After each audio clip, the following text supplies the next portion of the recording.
Today, I think it's relevant that we discuss your tips on how to have a successful staycation. I feel like over the years I might have asked this before, but I need a refresher. I'm halfway in to a staycation. All the kids have the week off of school, and we are here, staying and cationing. It's And good to be and part of your vacation. I don't know, Matt Ray. You seem like you would be an expert. How do you handle the staycation? Oh, I feel like you're trolling me. I took a half day this week. So, for new listeners, or maybe you missed the episode, I bought a house about 3 months ago, and every weekend now is pretty much me working on something that's messed up. And so this weekend I was like, you know what? I'm gonna replace this old vanity. It's busted. It's 50 years old. It's falling apart. I'm gonna put in a new vanity, tear it out, and here I am into like day 5 or 6 of the effort of wall painting. I took a half day from work just so I could like work on this thing, and it's it's not set up. So it sounds like your advice for a staycation is don't start a project. Like you don't start a house Yes. project. I don't know if I intentionally was given that advice, but that's the advice: is don't do anything. If you're gonna have a staycation, actually try to do something relaxing as opposed to catch up on the the Sisyphus backlog of house repairs. Well, now I'm gonna instead of just having it be open-ended, Brandon, I'm gonna ask you. I'm gonna pivot from this question. If you have a staycation, should it be structured or unstructured? Well, the best kind of staycation is when your family still has to go to school and work, and then you're just off. You can do whatever you want. So that's recommendation one. That's what I like. Then you can do anything you want. Two, The I solo think staycation. I guess it depends on the size of your family and like kind of like probably really the age of children. But like I actually have kind of come around to like if you're gonna do a staycation, actually, or even just a vacation, it's like maybe you kind of like have like one planned thing a day. Like if you like a thing, Okay. like okay, we're all gonna do this thing together. It could be as easy as like going to a park, doing something outside. Maybe you go to a special museum or a show or something that that is generally everyone wants to do, but everyone sort of has to like kind of be road rules friendly. We're all committing to have a good time doing this thing, even if this thing is not exactly what you want. But like, I see. but we've also condensed it. Like, it will not be all day. Like, if you especially have like teenagers, different age groups, right? Because then it's like, okay, we're all going to do this, and then kind of beyond that, like people get a chance to kind of do whatever they want. So that would maybe for Matt, that's replacing a vanity. Maybe for your son, your older son, maybe that's a little computer time. Maybe it's a little gaming time. For your daughter, maybe that's a craft. I'm being a little, I know I'm being a little generalizing here. Maybe for your littlest one, that's just like time at the park with mom and dad that like, you know, that she can just do whatever she wants. Like, so, you kind of like, you're kind of giving everybody a little bit of what they want. And I do think as kids get older, it's underrated to just giving them kind of some time to like do their own thing, right? Be like, and then, but like when you, Sure. sometimes you want to require them to like be part of the family, but then it's also fair to be like, okay, you've done that now. It's okay if you want to go to your room. I know you're not doing homework. It's okay. You're on the gaming with your friends. Like that's fun for you. So that's kind of what I would do. But having said all that, Coté, what are you actually doing? Maybe that's what the people really want to know. I think maybe we have a little bit of what you were suggesting, a little multi-hybrid cation. Like we got a little bit of structure, but let me add a wrinkle to it. We don't have structure to our structure. It's emergent structure, right? So we did there's that level, there's pre-structure to structure, which is putting the structure in there. And I Mm-hmm. think we haven't done that. We're just sort of like ad hoc structuring, if that makes sense. And so I don't think today we had any structured thing, but it felt less. Well, it was also raining. That's a problem this time of year. It'll rain, not rain. It's crazy times. But yeah, I think the other thing that is difficult, I think, is if I was on an awaycation, I would feel like I don't need to like check my work email or do stuff. But since I work at home and I'm at home, every now and then I'm like, maybe I should do a little bit of work. I don't know. It's difficult to mix that stuff in my head correctly. That is a problem with working from home. Yeah, I work. But I on think that's where you can vacation kind of at night. embrace it. It's kind of what I said before. It's like kind of giving everyone some time to do whatever they want. And it's like for you, like, I don't know. I think some people like this. It's like, I don't know if happy is maybe the wrong word, but it's more like it's reduces anxiety or contentment. It's like, hey, like checking in on work and doing a couple things. That's sort of true. like if it brings you a little bit of like kind of just keeps you like people will say no like disconnect whatever, but like sometimes the flip side that can be it's like, oh, I checked on like there are no fires, everything's good, or like the one thing Well, that the then you can person needed, relax. I gave them that thing and they're off and running and I wasn't a bottleneck and I feel relieved that to know that that is not there are no problems and now I'll go to dinner or I'll go to the like park it. with my kids, that kind of thing. Yeah, yeah. You know, that is what I tell myself when I'm checking in on stuff is I just, it's so that I can be calm. I'm anxious, got to check on it and be calm instead of the whole like I should embrace this moment to observe myself being anxious so that I am no longer anxious. Just pack up those anxieties and send them off to summer camp. Or you could just give in to them and check on things. You could also take the tact of like, the reason I'm anxious is because the system is telling me I need to check my email.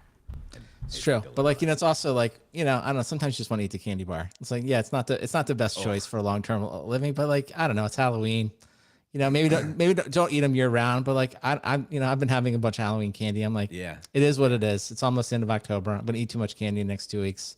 Not gonna spend a lot of time punishing myself over it. I think as a bonus thing before we get to the gripping technical news of this this week, here's an equivalent I would say is like if you're on your staycation, you should get yourself a little container of MSG because you're going to be watching some movies, maybe having some popcorn, and just put a little bit more MSG than you think is healthy too on the popcorn. There you go. So delicious. I love that. Love that recommendation. You'll be licking the bowl and crunching the MSGs. That it's good stuff. It reminds me of the '80s when we would put what was it? There was some sort of salt you would put on things, and it was kind of like it was basically just MSG. No one would. It was just like, oh, this is magic salt. Not chicken salt. It tastes so good. Oh, delicious. Well, speaking of things that taste good, OpenAI, finally, after years of waiting, they came out with their web browser. They've joined the club. Every major company, I think, needs to have a web browser. I'm sure Oracle has had one at some point. Maybe they still do. They probably inherited one from Sun, if anything. I don't know if it's Definitely still. But now that they have a web browser, I think they're real adult company, very mature. I'm curious if you two checked it out. I checked it out earlier today, and I think basically you've got the Atlas web browser built on Chrome, and it has essentially a built-in ChatGPT interface. So that's saves you the trouble of opening a browser and typing in chatgpt.com. It's just right there. You only do one thing, open the browser. And then you can open a side panel and ask it about the page you're looking at. But my issue was that like I didn't really want to like log into anything to have it use it. I don't know. Maybe I should. You don't trust it? I wanted to log into the D&D site, and but then I used my Apple thing to log into that, which means I needed to type in my Apple stuff, which is like, between Google and Apple, those are probably would destroy my life if I didn't have those accounts, or make it very, I would rediscover cash and how that helps society function. But it just I don't know, that barrier is difficult, and I haven't quite cracked like what I would do with it. I started. I haven't looked at this yet, but I went to the Forgotten Realms wiki, and I was like, okay, look through all of this, and make me a complete timeline of what's happened since the Rime of the Frost Maiden adventure, and I'll see how that works out. But I also it seems like so far I haven't booked travel with it, but it seems like it's a lot easier than using that little tool I have that will download the markdown version of a web page for you. Maybe that stuff is. I mean, that actually would be kind of handy. Like, go look at all this web stuff, so I don't have to download it for you and feed it to you. Might be nice, but I don't know. Have y'all checked it out? Done anything with it? I did. I checked it out. I downloaded it, and I will say this is kind of interesting. I was going to ask you both this. It's like the revelation about just playing around with it was like that I had afterwards. Like, oh, well, what if I just made Chat GPT my homepage, right? Because that's sort of kind of what it is. And I was like, because when I sort of like my immediate instinct was like, oh, another browser. I don't know, we need that. But when I was actually using it, I have to admit, like, I didn't like immediately dislike it. I was like, oh, this is kind of interesting. And then it kind of made me think about maybe I should reset my homepage, which has been my homepage has been Google search for like 25 years, for a long. I guess it's technically the Safari, whatever. Safari opens and has like their page, but like the homepage that loads is Google search. And I was like, For sure. And so I was just thinking to myself, I was like, oh, and I guess I'm going to try this as a test. It's like, I think I'm going to switch I usually use Safari, but I think I'm going to just try to, in Safari, I think I'm just going to try to make the homepage ChatGPT or maybe even Gemini and just see like how much of that is the same. And I also noticed the other thing I kind of thought was interesting was, how they're the ChatGPT like Mac apps and you can kind of like interact with it like as a Mac app. And I was like, well, in some ways, this is just a better version of that. Right. It's just like, oh, if I'm going to do a lot of ChatGPT stuff, actually starting this Atlas, I know it's a browser, but it's sort of like, oh, this is just a nicer interface. It kind of has everything for ChatGPT. So if I'm going to do a lot of that, I felt like, oh, it's kind of more natural in there. So the question I was going to ask you each, because I have no idea, is like, I'll start with you, Matt. Like, what is your homepage? Like, what homepage loads up for you? I'm almost scared to ask you, but go ahead. I feel like I'm being set up to be like the old man yelling at AI. No judgment zone. I'm just curious. I have no idea. Okay. It's probably like Slashdot, right? It's much worse. It's a blank page. I have the empty page. I go with the empty page, no search engine, and my immediate reaction to Atlas was, this takes being spied on to new levels, and so I didn't check it out. I'm the paranoid one here, right? So so I've already got like a specialty browser with less spine. So I'm using whatever this thing's called. I'm using a fork of Firefox that doesn't spy on you. I'm using I stopped using Chrome except for work, and I use AI, but only when I choose to interact with it. Right? I go to the interfaces and send it stuff as opposed to having it kind of watching me and reporting stuff. I mean, we've seen how they feel about copyright and security already. I hesitate to give them access to anything. But I'm just all right. But going back to I'm interested in your workflow. So I respect. I think you tell me wrong. I see like the blank page is sort of like is forcing you to be intentional. Like by default. Oh, that's the other thing. I get it. So there's like a little bit of what's the guy that wrote the Deep Work or Thinking Fast, probably Thinking Slow, whatever. Probably that seeped into that would my be kind of out of mind. that book, whatever that book is. I can't. That I'm doing not Deep doing Work a good job. But Deep Work. So that's like a Deep Work thing. Now let me just quick follow up then on your thing.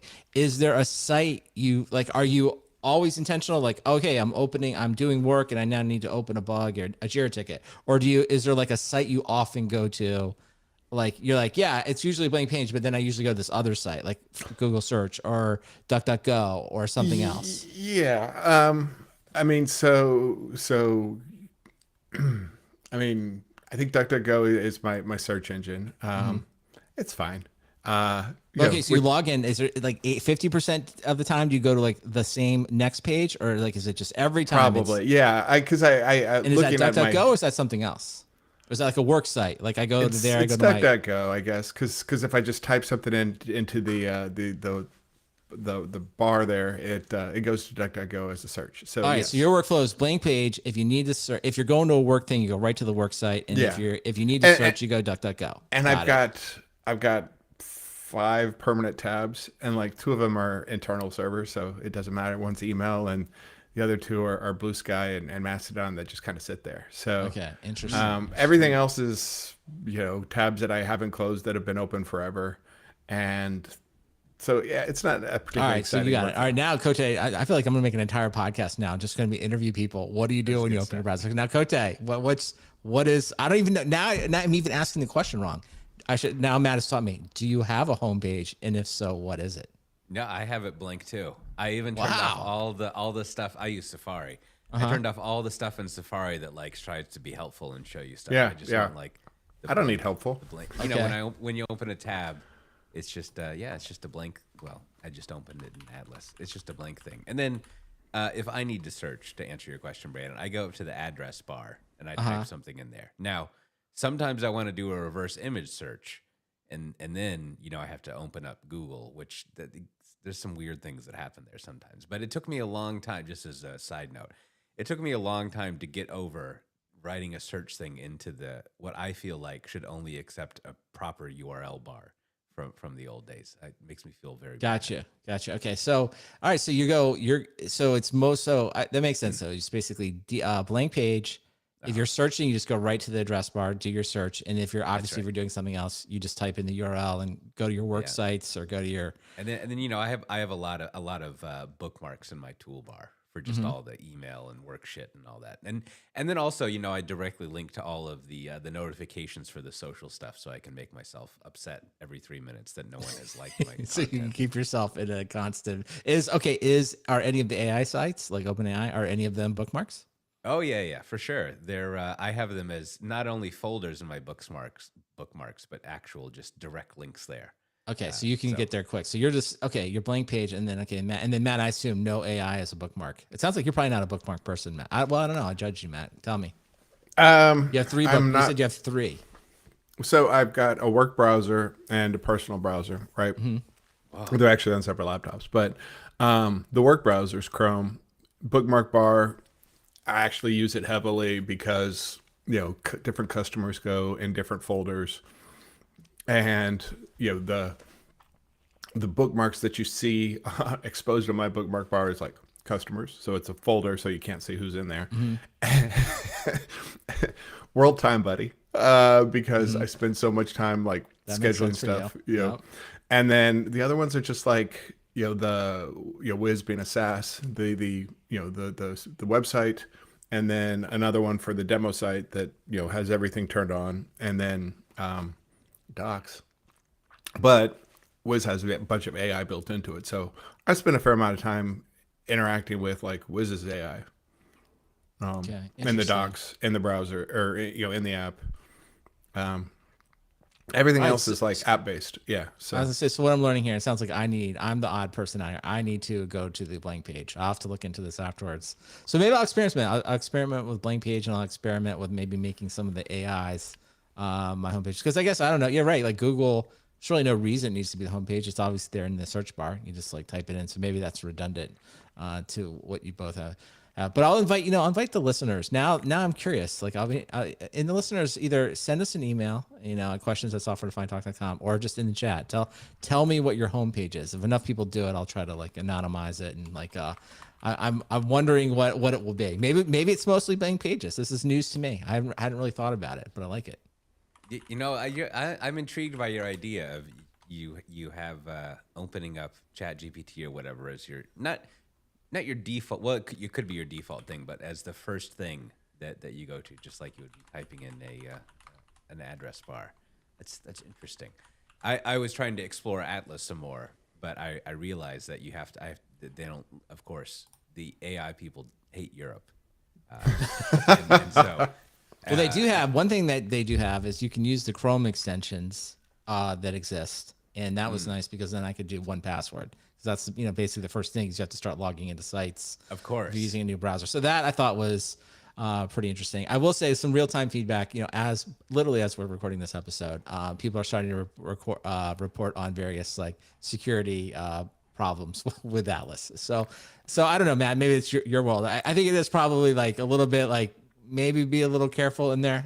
I know Matt's not entering any personal information. I guess I've logged into some sites there, but like it probably does behoove you to be like a little bit careful logging into all of your sites inside of Atlas. At least maybe give it a few weeks, see if there's like some gaping let them sort it security hole. Well, I mean, I literally work in the sausage factory where I see nothing but security exploits day after day. Why am I paranoid?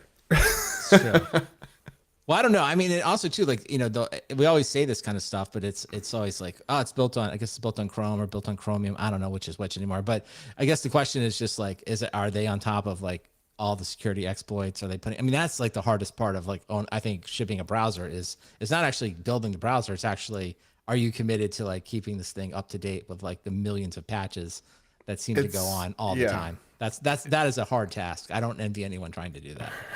I'd rather keep up with my house repairs.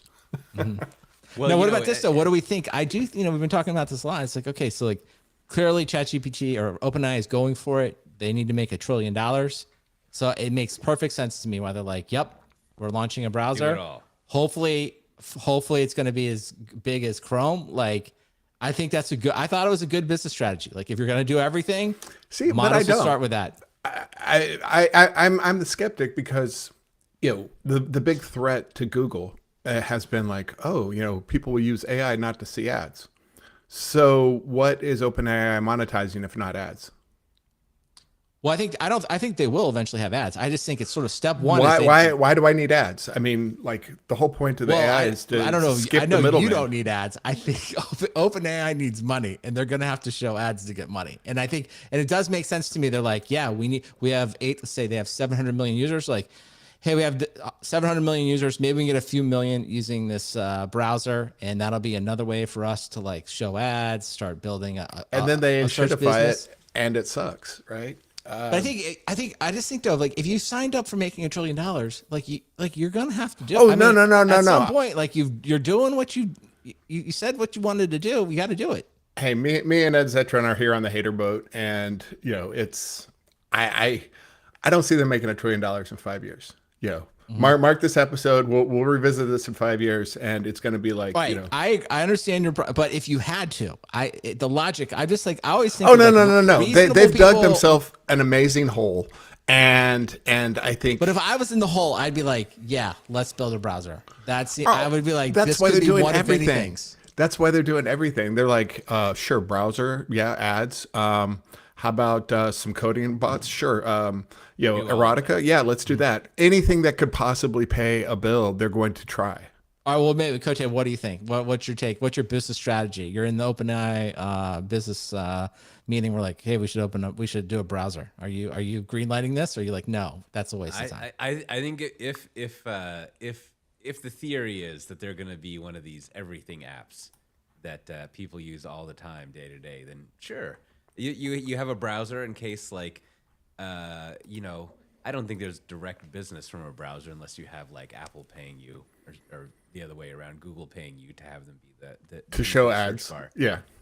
But there is like as you were going through it, Brandon, and I was playing with it some more, I could see that there's some experimentation you could do of like if you integrate an AI chat GPT thing into like most of a user's like daily web experience, what does that look like?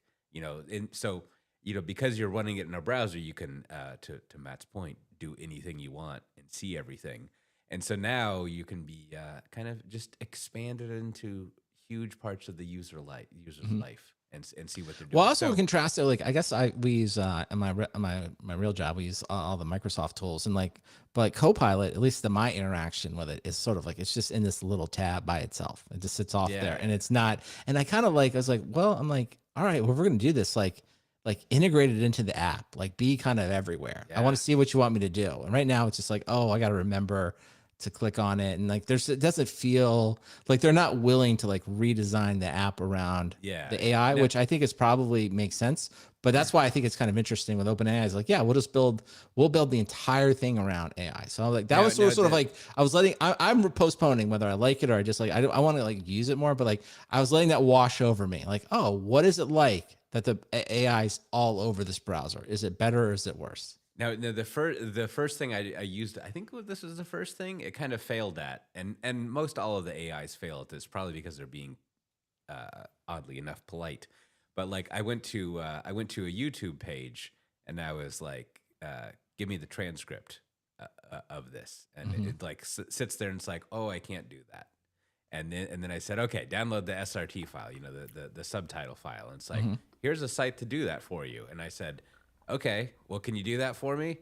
And then no. And so it's sort of like, a very, never mind figuring out where I want to go, dates I should go based on my calendar entries and work schedule, and then finding a hotel, and then finding an air travel thing, and then booking it. Like it told me a website I could go to, to put the URL for this YouTube video in, which would then allow me to download a transcript. And it's like, well, could you do that? Like that, isn't that this whole agent thing here? So, there's probably other scenarios that work well, but it's like, that is the kind of thing that I would find very valuable to be able to do instead of, I mean, it seems like a small thing, but like, I want to get transcripts of YouTube stuff all the time because there's like so many talks about platform engineering nowadays, and I want to be like, tell me whatever new is being said, like every time I see. Yeah, give me the highlights. I like that. Right, and it just like you have to download the subtitles and the transcript on your own often, except if you use Gemini, of course, because that There you works. go. There's a little tie-in for you. Right, but then you can go to tons of websites or apps to download the subtitles. So I don't know what the problem is. Anyways, my whole point is like little things like that might be interesting. That as I'm browsing around, I could just say, "Give me a transcript." All right, like summarize what's in this opaque media. That would be nice. I have to do a little bit of that here and there, and so it makes me think if something like that worked more than not. Again, like I was going back to, like if I'm just I don't know how long I spend in my web browser every day, but we all spend a lot of time in it. And if you just were like, hey, tell me more about this thing, right? Where instead of context switching over to like a whole, it's own little world somewhere, kind of like you're talking about with Copilot, oddly enough. So yeah, I could see that'd be great. It would definitely drive a lot of consumption, right? Like a lot of people using stuff if they were paying for it, and I don't know. I mean, it's if you can get the eyeballs, then, Yeah, why not, right? It's All fine. right. Well, what about the other thing they announced? I think this is a little closer. We've talked about this kind of stuff for a long time. So the article that caught my eye is it says OpenAI is building a banker. And what they mean here is it sounds like OpenAI has hired like 100 either former or existing investment bankers. And it is basically having those investment banker people like build models, build pitch decks, like do all the entry level associate investment banking stuff. Obviously, the idea is that if you could have these tasks done by AI, it would be a lot cheaper. And the senior bankers could just get it done, and you'd have to have less junior bankers. So so I don't know, like, and so this to me, like, just for those that are not familiar, it's really what that means is like they're going to get really good at building Excel models and formatting PowerPoints, right? So I'm using this though. This is a little bit of like maybe banking's the highest paid job where you do that, but there's lots of jobs where you edit PowerPoints and you edit and you build Excel spreadsheets, right? So I'm like, is this it? Is this sort of like they're going to finally do it? They're going to build the capability so that all of our presentations can quickly be created, edited, all the fonts are correct, all the images are correct, everything is if you will, placed on the slide correctly, has footnotes, and the same thing with all the financial models. Like the dollar signs line up, the decimals line up, all the formatting. I'm like, is this the end of white collar work as we know it? Matt, I can see you. I can see you wanting to say something. That is what they're doing. And they're paying the people, I think, $200 an hour to do this. Go ahead, Matt. Tell me what you think. Or they realize they need to raise a lot more funding, and they've decided to build an internal platform for fundraising. Just to build their own models. Just to build their own models. Pitch decks? So they're running out of people to pitch to, so they need to have multiple competing pitches. So it's like this internal fundraising as a service, and they're the first customer. I think OpenAI needs more money. And their solution is, well, we need better pitch decks. We need to have the AI go and ask for more money. But I kind of dream. I was talking before the show, that I was trying to learn a new audio program, and it's always like kind of daunting when you take on like a new professional tool. It's like, oh my gosh. And I think to myself, like, there's nothing I would like better in life to not to create, like, creating the presentation is fine, but like all the nits, getting the backgrounds and the images and the templates. But see, I want to live in a world where that's done for me, and I'm just a regular person. Like, I don't, like, most people, like, if you get high enough, you have other people do it for you. But like, I want to be in a world where I'm like, it just gets done for me. I don't have to do it. And I'm just a regular employee. I think that gets to some of my frustration with AI is I feel I learn a lot by doing. by putting in the effort to like struggle with something, just so I feel like I have a better understanding of whatever tool I'm working with. So like when it comes time for troubleshooting later, like, oh, I struggled with this too. I understand, I understand this better. And when some other tool glosses over everything for you, I don't feel like I'm gaining any expertise. And that's how I feel about like the using it for a web browser. I feel I spend a lot of time reading things that aren't exactly what I thought I was looking for, but sometimes they're bringing me new insights. And when I see tools that want to take away all exploration from me, I'm like, I get it sometimes, but you know what? Household repair. I need to put in the effort because I'm going to have to do this again in the future. I can't just, do this, now you're done. Like, I know that in the future, I'm going to have to deal with this again. So I need to spend some time to understand what I'm doing. And if something's just spoon feeding me, I'll stay a baby, right? Okay. All right. So it sounds like Matt wants to reformat his PowerPoints manually. Coté, come to my defense. I want you to be like, no, Brandon, you don't have to like paste and match format. You don't have to like dive into the master template to like get rid of the error that somebody put in there. Like come to my defense, Coté. I don't want to do these things anymore. Tell me I'm right. Tell Matt he's wrong. What are your thoughts? Well, I what I'm struggling with in my head is when is the work creating the PowerPoint versus whatever discussion you're having that the PowerPoint is trying to make go better, and I think maybe definitely any time that a white collar worker is spending on, as my MBA friends used to call it, arts and crafts, is just wasted time, right? Like, you need to have it because the better your slides look, that gives you like a little edge in pitching your thing in a zero sum sort of corporate situation, right? Like, you can't put shit slides in front of someone, unless I did hear of someone recently who like they want dog shit slides because like they're suspicious of good looking ones, which is an interesting approach. Sounds like a very Jeff Bezos kind of thing. Anyways, maybe something you could do is you could be like, listen, we can have whatever kind of slides you want. Let's talk about this stuff. And if you object to something in the slides, I'm just going to type something in here. And like 90 seconds later, we'll have new slides. Right. And so if you don't like the way the slides look, but you like what we're talking about, let's just make the slides look like what we're talking about. Right. And maybe in that way, you don't the slides don't become this weird thing that's distracting from discussion. Now, to Matt's side, I'm trying to think if this is the case. I think if you can write up a memo, you've done enough work. But if you can make slides, are a good way to like hide not doing enough work through a bunch of fancy stuff. So like that's kind of what I'm slides should just be like you know those things where do they still do this? They would hire someone to come like draw pictures while someone was talking. What did they call that? There was some phrase for that.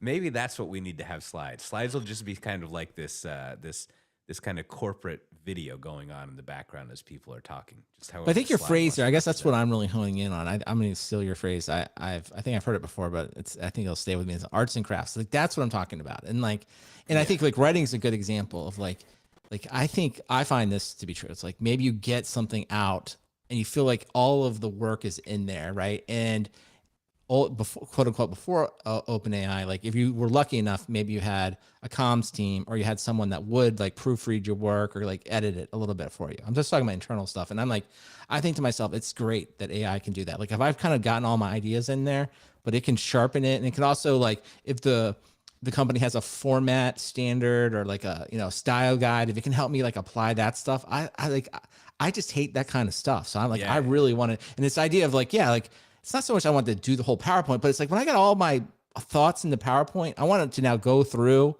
and do all that arts and crafts for me. Same thing with the Excel. Do all that stuff, get all the formatting right, put the table formats on. And it's like, so I don't know, maybe I've just spent too much of my life doing it. I'm like, I want nothing more than for AI to do those things. Here's what I'm imagining is, let's see. So, there's a meeting. You got to do some work. decision that has to be made, informed by some analysis and research someone has done, and then you're going to make the decision in the big meeting. And so maybe then what we could do instead of the the big boss, they don't work on slides for some reason, right? They just kind of sit there and they make a decision and talk with people. I'm sure they do other work, but it seems like they could, what's the word from the phrase from Jaws? You want to come down here and like chum this fucking chum? Like, it'd be nice for them to do that every now and then. Anyhow, maybe what you do is no one makes slides. It's only the AI that makes the slides. Oh, I love it. So like, I'm in. so like people actually are like talking and emailing and discussing stuff. And at some point, maybe what happens is the boss, whoever's driving this, they ask the AI to make some slides. And then you kind of see how that works. And they just kind of like talk through it, and they're asking the AI to change that and that. And then the people in the room can be like, oh, you should put this on there. And it's like, all right, let's wait 90 seconds and put that in the slides. And then you're just kind of like, if you have a work culture that thinks in slides, right? And its way of expressing itself is like sliding, as it were, then you just can very rapidly do slide stuff. Like, people are, I've observed over the years that with a tiny bit of skill, like just whiteboarding is actually pretty good. Like you go up to a whiteboard, you kind of express ideas and write stuff down. Someone else will come up there and do stuff. And then inevitably at the end, someone's like, can you make slides out of that? And really what you want to say is no. Like we had the meeting right now, right? Like, Yeah. And we can take a picture of it or whatever you want, but the meeting is done. We did it. Right. And because if we make slides out of that, then when we come back, people are going to be like, I've got other ideas, or like, why is this not in the slides? Yeah. Right. So I guess maybe I had this phrase I like to use of like, if you're doing bullshit work, have the bullshit artist do it. And so like making slides is kind of bullshit work. So you should just have the AI do it. And maybe in our ideal state, we're going to have the AI. Maybe this would be good for Matt too, is we're going to have the AI making lots of slides, and we're never going to look at the slides. We're just basically going to distract the AIs just making slides, and they're going to be really busy doing slides, and they're never And going no to one's like gonna manage read to it. take Look it things up. I over. like that. And There you we go. won't even look at the slides, and we'll just be like, yeah, they made the slides from the whiteboard that we did. So I think slides are somewhere, but we don't need them because we just whiteboarded. It'd be great. Well, I think you brought up a lot of good questions. Maybe the real question is the meta question is like, why are we all so fixated on slides? And more importantly, why are we all as a group so fixated on the arts and crafts of slides? Like, I mean, we could just have black background, white text, and everyone just like, that's all we do. Right. But for some reason we just, every company, it is important though. It really, I mean, I don't know. Maybe I should say it's important. It's just part of the corporate function that I don't think is going anywhere. I feel like it's to go in and be like, listen, we're not even going to have a template. It's black and white. That's it. If you need Now, to, you can you're- use bold you're and making- italicized. That's you're all. You're making me think another thing. I mean, if I'm going to be all like, I don't know what this framing that people take is, where they're like, I'm going to find out the tricks people are using to control other people. Kind of that way of viewing existence. And there is something to be said of like using aesthetics as a means of control, right? Like these are my aesthetics. I'm the bosses, so you have to do the arts and crafts correctly to match it to it, which is just like whatever. But maybe if you not so much embrace, but you kind of move through that. What you could say is, all right, we've got these AIs going off there making slides on their own for nobody, right? Just like building us slides for nobody. That sounds like a great memoir. Chapter 5, when I made slides for nobody. Anyways, you got the AIs making slides for nobody. And maybe what they can also do is each individual can have it tailor the way this stuff is communicated to them in the way that they like. So I would say, I need a memo. Write me something I can read, right? And then let me ask questions about it, and it could make that. And maybe someone else really likes slides, and you could ask the AI to make slides for them. And then you could actually question it and talk with it. And that might be a lot, if you just recorded all this raw material, looked at your whiteboard and like kind of, that's kind of what the process that you do with people is just a whole bunch of conversations that people kind of remember and don't remember depending on the notes that they took. And then sometimes they can look things up accurately. I don't know. I just think like an AI is probably a lot better at like that at recollection of that process and letting people comprehend what was said, maybe not making a decision, but at least it allows them to like ask questions about what they want and figure things out. So the outcome of each meeting is a transcript, a podcast, slides, memos, summaries, an email thread. It all just automatically gets generated, and you consume the tech. See, I think the problem with that though is you lose focus and accuracy. And I mean, to me, I think that's always been the kind of the threat of AI is loss of expertise and loss of focus and understanding. Yeah. Where people are like, it doesn't have to be good, it has to be good enough. And like, if you do good enough, 5 times, you end up with, 10% of the original signal. To me. I just feel like we're losing things. I see what you're saying, and maybe I'm thinking of this whole the whole slides to call this whole thing is a huge process of, especially what you're talking about, Brandon, when you're doing slides. There's no thinking going on. It's more like information curation, organization, and like polishing. But like there's a reason why you still have to have the meeting where you go through the slides. Like, unfortunately, when you make your masterful PowerPoint deck, it doesn't tell you what to do, and it doesn't go off and does it. Does it? It doesn't go off and do it. And so you still, but really what goes through a lot of that slide stuff is like, well, we should have this slide. Let's put that slide in the backup. You're really like organizing and setting things up in some way, which is like, you could, I don't know, like you're writing something or producing something, not really getting towards the decision. And I don't know, maybe it doesn't work so well, but it seems like that's what AI stuff is really good at. And then it's also really good at, like I was getting to, like doing turns of that really quickly, doing like various cuts that you want. So each individual could have their own slides instead of you having the slides. But to your point, Matt, you still have to like be wise enough to know that like, I don't know, come up with something, be imaginative, do things. Yeah, well, we'll see.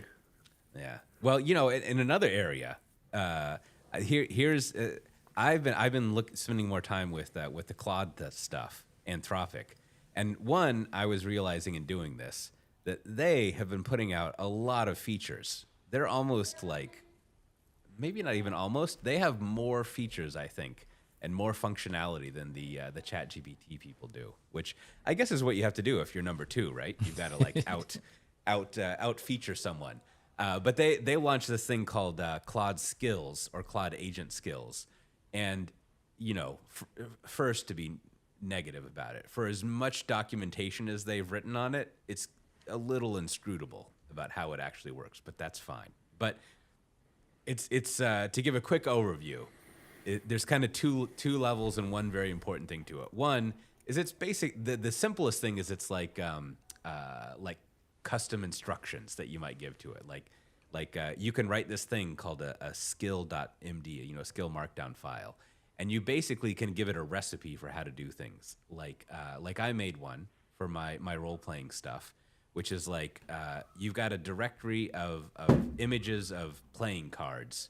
Randomly draw one of them and show it to me, and that's it, right? It's kind of amazing. And then the third thing that it does is it when it runs a skill, it creates, I guess it's a VM. I don't know. It creates like a whole VM that it can go in and muck around with and run things. So what it's doing is it figures out like how to like look up random cards, and then like it kind of like somehow screen scrapes the output of running all these command line things and then shows it to you. But of course, then the next thing you can do is you can write actual like shell scripts or actual like code, anything you can execute. And it also can like compile like TypeScript stuff for you and write Python, then even install dependencies, all of that kind of stuff. And then not only that, it actually runs all of this stuff for you. So it's a whole little platform as a service where you can write these little skills that could be just a markdown file that you're talking about how to do something, or you could have code snippets in it. Or you can actually like give it full on code that it will like, either if it has to build it, it'll build it for you, but that it'll run and just run in like a little VM that you had, which is pretty amazing. It's like, in contrast, all the MCP stuff is fine and great, but you still got to figure out where to run the fucking thing, which is a hassle if you're not like into that kind of thing. But with this, you don't. It just runs it for you. It's magical, and magical in that it's easy.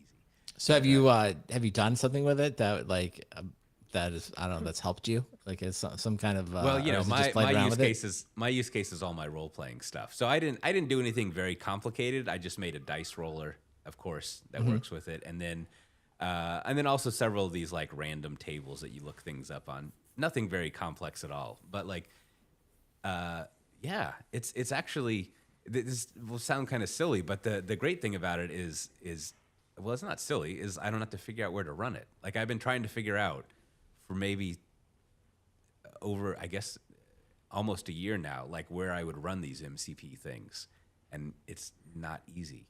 Like, So you do can you run it on think, your is it like, desktop. I saw a lot of people, I haven't done anything with it. So people were kind of comparing it like sort of two MCP servers, or even saying that like why do you need both? Like, is it obvious to you? Like what, like would you have both? Do they have different roles? Like what's your take?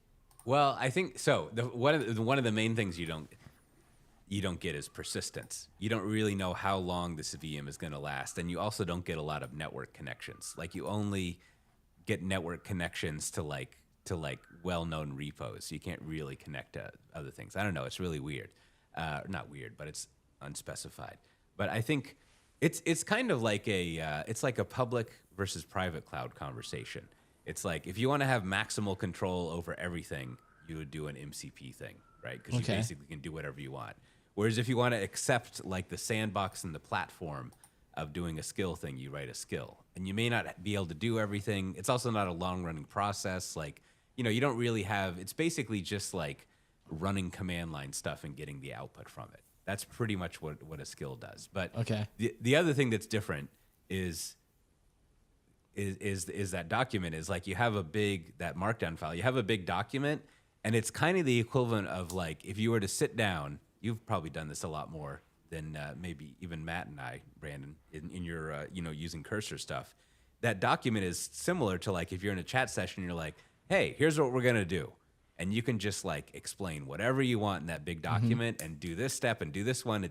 And it will kind of reuse that and kind of interpret it and figure out what to do. It's kind of interesting to watch it go through that. So, yeah, I mean, I think MCP stuff is just like it can be very generic and heavyweight and do whatever you want. Whereas this is basically just like running little command line things and getting the output from them. All right, I need any to try it out. I guaranteed guess state. interesting. If interesting to ask Matt, I'll start with you. Like, do you use MCP servers on like any reasonable like weekly or day-to-day basis? I have to say, after playing with them for a while, like I haven't really done much. I don't know. Are you doing anything? Only for work. Only like helping other people use them. I mean, yeah, I spend a lot of time using AI, but I don't see a lot of personal usage, or I don't see a lot of things that I'm like, oh, I wish I was doing that at home, right? So no, I don't, which isn't very exciting, but I'm still just in a wait and see mode on a lot of this. What about you, Coté? Are you using MCP servers beyond your D&D? No, but it's mostly because I can't figure out where to run them. Yeah.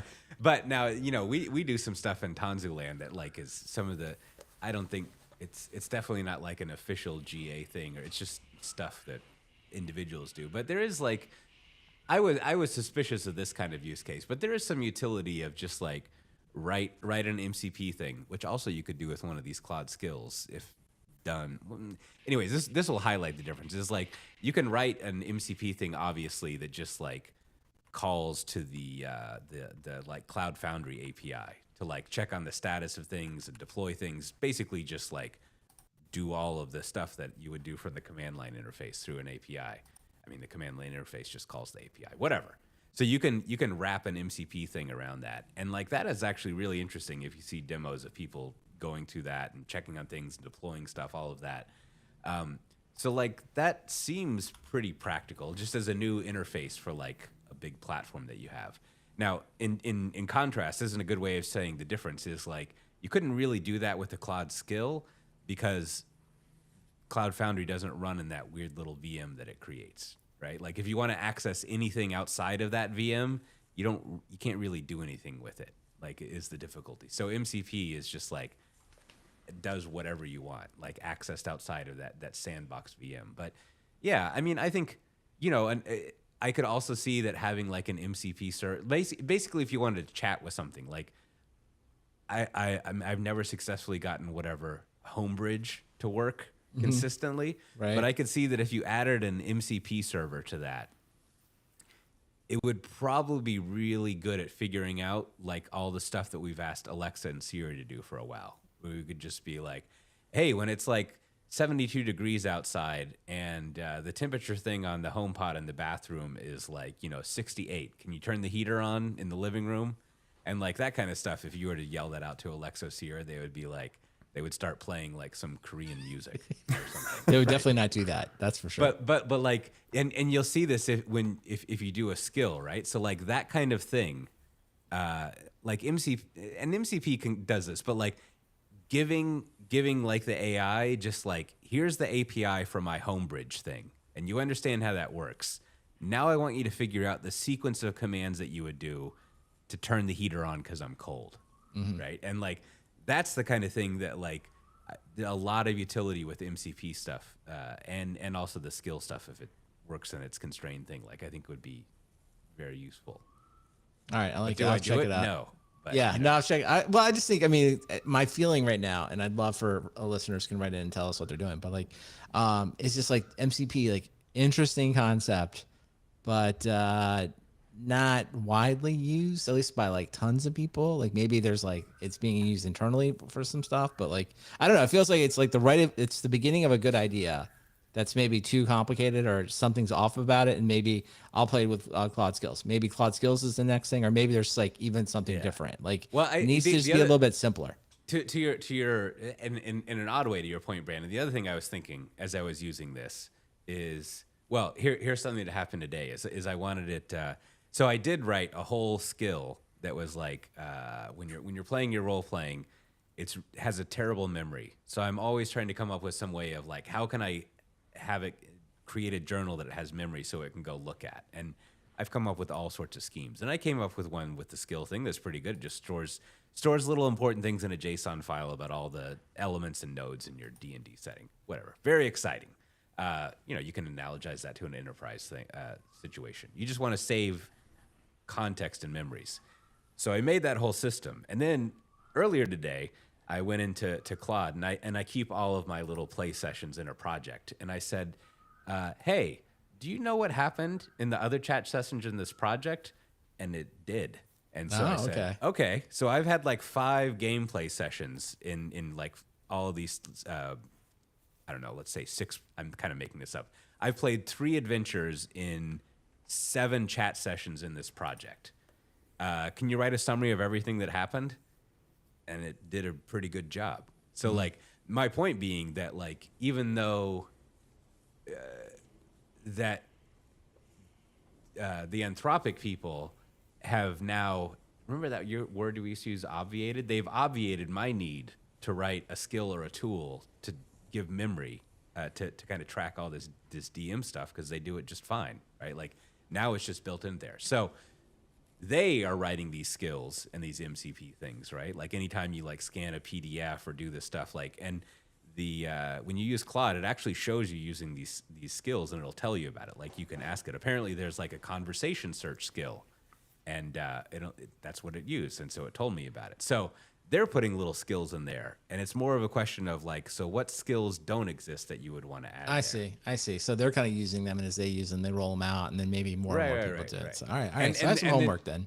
And this also connects to like like if you did have Atlas like a browser, I mean, we know that one of the best things about browsers is you can write plugins to do whatever, right? And so that's the next thing that would be.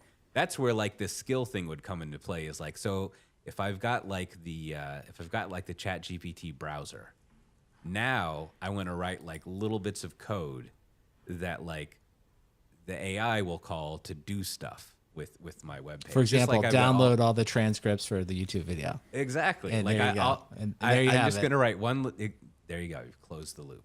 Just you add like these it. little, and in fact, that's one of the. If you go look at the early over the weekend, some people, of course, like wrote what their skills were and did put little GitHub things, and the 3 bundles of skills that I came across, all of them have a downloaded transcript from YouTube, right? Like, so that's exactly the kind of thing. Just it's like little command line utilities that you would add there.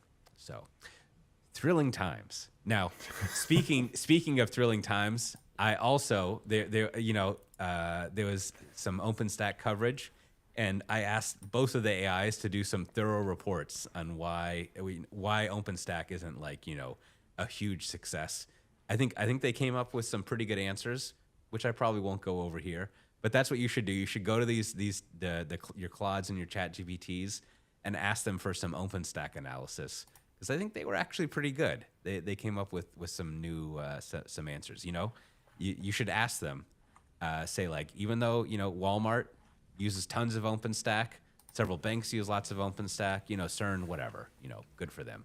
I don't know if people who like CERN, whatever. People who are doing like physics and colliding shit, that I don't know what. I know we'll have to save it for another day, but it does seem like maybe it's being more widely used than like right. And so think, that's what I would. That's what I say to listeners is you should go ask about it, and it puts together a pretty good report. It's good stuff. So I like it. Good on the OpenStack community. That was last week's episode. That's right. Indeed. Well, speaking of last week's episode, do we have any bureaucracy, Brandon? Well, I sent some stickers to Mark in Philadelphia. If you would like some stickers, all you have to do is send your postal address to stickers@softwaredefinedtalk.com. I'm happy to send you stickers anywhere in the world. And for those of you that are maybe looking for an internship, or maybe you know people that are looking for college internships, you should go to the Software Defined Talk Slack. You should join the jobs channel. Jeffrey has posted some links for some college interns, and I believe it's game engineering. So everyone that gets into computers when they're young, they always want to build games. I think this is at Blizzard. So seems like there are probably plenty of people that either listen to this or know people that would be interested in that. So you should go in there. You can either apply online in the link I'll put in the show notes, or you can probably, if you're savvy, as I try to tell my son, like, if you go talk to people and you ask about things, usually much better chances. Again, if you communicate with the outside world, much better chances. So maybe you could do that if you're so inclined. So check all of those things out. Well, there's a few conferences to mention. Only a couple, which is to say 2. There's the Wiz Wisdom conferences. I guess that's 2 in 1 coming up in New York City. Get a rope. November 3rd to 5th, and in London, November 7th to 19th. Those should be fun and full of wisdom, right, Matt Ray? Exactly. Lots of announcements. And then I'll be speaking at SRE Day Amsterdam, which is November 7th. And I'm waiting to hear back from a bunch of CFPs I sent stuff out to. The KubeCon, like Amsterdam one, that closed recently. There's configuration management camp. We'll see what happens. Hopefully I'll be able to speak at least at one of those. So thinking of things that hopefully will happen, Brandon, what do you have to recommend this episode? Well, this is going to be especially for Matt. I listened to a recent episode of interview that Peter Kafka did. His name of his podcast is Channels. So this is with Matt's favorite guy, Ed. What's Ed's last name? Zifrian? What is Ed's last name? I can't remember his name. Seriously, Zitron. Thank you. I'm at minus 10 points for me for not remembering that. The episode is titled "The PR Guy Who Says the AI Boom is a Bust." And so I try to follow Ed, and I feel like Ed is permanently like on 11. Like he just comes at you with so much stuff that I feel like at times his arguments getting a little bit lost. And I thought this interview by Peter Kafka did a good job kind of not reining him in, but sort of focusing his specific arguments. And I felt like I understood a lot more. And in the way the interview, it sound not more measured, I would say, but like more coherent. Whereas I think Ziff on his own, it's kind of like I'm getting lost, right? It's a little ADD. He's like, and it's going to take over the world, and they're wasting too much money. And did you see the stupid image they created? It whereas I thought Kafka really kind of made his arguments more coherent. So if you want to hear the other side of why AI is maybe not good, and you want to hear it, if you will, in a structured way, and if you will, a filtered way, listen to the Peter Kafka podcast, or you can just find all Ed stuffs all over the internet, and you can just read them at 11 if that's what you want to do. So pick the, if you will, the message or the format that works best for you. This is reminding me of a theory that runs around the back of my head a lot recently. Is like, on the one hand, we'll call it the Substack phenomena. It's great that there's all these people who have built up, bloggers or professional journalists, people like Ed, who have built up a whole world through Substack. But I think it's also demonstrating how important an editor is to sort of, because I read a lot of these things, and I'll be reading through it, and it's the let's see if I get this directionally correct. It's an instance of you read a book and you're like, this book could have been a blog page, and I often feel like this Substack thing could have been a blog, right? Like the size of the blog, like it could have been half as long instead of going on and on, which I have mixed feelings about, because sometimes some of that writing is just like fun and nice to look through. But I think speaking of slides no one reads, it'd be nice to have summaries that some people read. But I do think this is where I think sometimes the people are, a cliche is always like, there are too many podcasts and blah, blah, blah. But I think when you find people that are good at interviewing, or maybe said a different way, that just align with the way you like to hear things, right? Like they become great filters. I think book authors are great for this. Like someone wrote a 300-page book, but it's so great if you can find the person that's doing the interview that you like, and they're asking the author questions. And at the end of it, it's sort of like, oh, I heard everything I needed to know about that book, or they left a little meat on the bone, and you're like, oh, I feel like that's worth reading. And I think that's sort of like, I feel like podcasts and interviewers and hosts are a great filter. Of course, people are, I'm sure, listening to us because we're great filters. Like we are fantastic filters, or not. Maybe they're not. Maybe they're finding other people, like only the Cloudcast. They give you everything you want in 30 minutes. Here, we'll give you well over an hour to give you maybe half as much knowledge, but get what you want. Pick the podcast that you like. That's what I say. Well, speaking of things that Brandon says, what do you have to recommend? My recommendation is actually quite simple. I thought to myself, my glasses, they're always sliding down my face. And I keep taking them into the shop to get them adjusted. Doesn't help. I went on Amazon, found some ear adjustment things. Just, if there's something that bugs you in your life, go search for it on Amazon. It's going to be there. Go to Amazon. Or AliExpress, whatever your cheap plastic website of choice is. Now, if someone offers to put a little handle on the front of your glasses, don't do that, because we know that you'll end up cross-eyed. Everyone knows that. Well, I just want to call out a few recommendations I've already made. Put an MSG on your popcorn. I think Claude skills are fun looking into, but this is it's a roundabout recommendation. But last night Kim made my favorite Thai dish, Mossman curry, which is the Thai dish with potatoes in it and often beef, if you don't know it. And it was delicious, of course. But she said something which brings up this recommendation. She was like, well, once you know how to make it, it's not that big of a deal. It's not a lot of work. So it seems like for a dish that's so delicious, you should try to make that. 'Cause I haven't done it firsthand, but I hear that it's possible. And it's something that could be, we could maybe even start to have Mossman Monday. I think that might be great. I'm sure I'm mispronouncing that. But it's a delicious dish. If you've never had that, you should definitely get it. It's unlike other Thai dishes. I mean, it's a Thai dish, but it's delicious. It's its own kind of thing. And then it's not really a recommendation, but just to note, I guess since last time I was on here, I've been using the Sora thing every now and then, and I'm still not sure if it's just like another, trash flash in the pan, or if it's something like monumental. But the videos it makes are pretty amazing. I just don't know if we have a good reason for them to exist. So that's, worth paying attention to, but seeing if it's just more crap. But I did make a video of me talking about how you shouldn't build your own platform as a service as I'm walking down the streets of New York. And other than me never blinking my eyes, I think it was pretty perfect. So I think that actually, a lot of those little videos, you could actually do pretty well with that. And let's call it enterprise slop. I think you could do phenomenal work with that if you had it be a little bit longer than the 10 seconds it forces on you. But I don't know. It's crazy, but I don't know if it's needed. You know what is needed, though, is yet another episode of Software Defined Talk. This is episode 543. So if you want to get the show notes, links to things we mentioned and didn't mention, you can go to softwaredefinedtalk.com/543. You can join our Slack instance. What do they call your Slack channels? Your Slack hole? And Slack hole it is. we have all sorts of conversations and discussions, things we track during the week. It's a fun, lively place.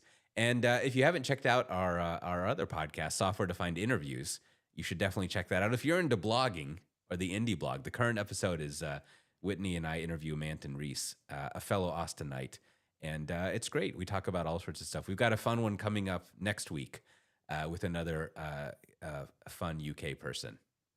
It will be revealed if you subscribe to the podcast of Software Defined Interviews. And with that, we'll see everyone next time. Bye-bye. Bye. So Matt, is that your dog that was very upset? I wasn't sure whose dog. I mean, it sounds Yeah, like it was my dog. It was my dog. He, I don't know. Maybe he saw some lizards fighting again. He was probably like, get a load of this. Wow. Well, that's. I don't know if you saw the post. Like he was barking and barking and barking. I finally went over to see what he was barking at, and there were two lizards just fighting and fighting and fighting. So I posted the video somewhere in our Slack hole. So yeah, it's. Well, I'm disappointed we didn't get to talk about Possum Busters. It sounds like they made a return trip. Give us a quick update, and people want to know. Well, is the possum been I don't know, exiled from your home finally? Well, basically what they do is they find the entrances that they use, and then they fill those and put like a one-way door exit. And they filled one of the holes, and it came back. And I'm pretty and so he came yesterday, patched another hole, and said, told me what to listen for. And I'm pretty sure last night I heard the possum like tear a whole new hole. So I don't think a possum liked being exiled. So we'll see. It sounds like this might just be a new pet that you've acquired. Just a pet that you don't ever have to see or feed, but you hear it. You know it's there. Great. Yeah. Just what I need. Kind of like teenagers. Yeah. Maybe. I feel like maybe Matt, you need to download Sora and make a video of yourself with the possum is like friends. Yeah. That would be that'd be some good content. All right. Well, listen, thanks for everyone that was streaming with us today. And we also appreciate everyone that's watching on YouTube. I just realized that I did not record using my Rodecaster, nor did I record with the Audio Hijack. So we're rolling with the cloud version. If it comes out, great. If not, this may just be a one and done. Just maybe a YouTube only version. We'll see. Wow. We shall see. Hopefully the cloud didn't let us down. And with that note, we will likely be streaming approximately this time. Hopefully next week. Talk to you.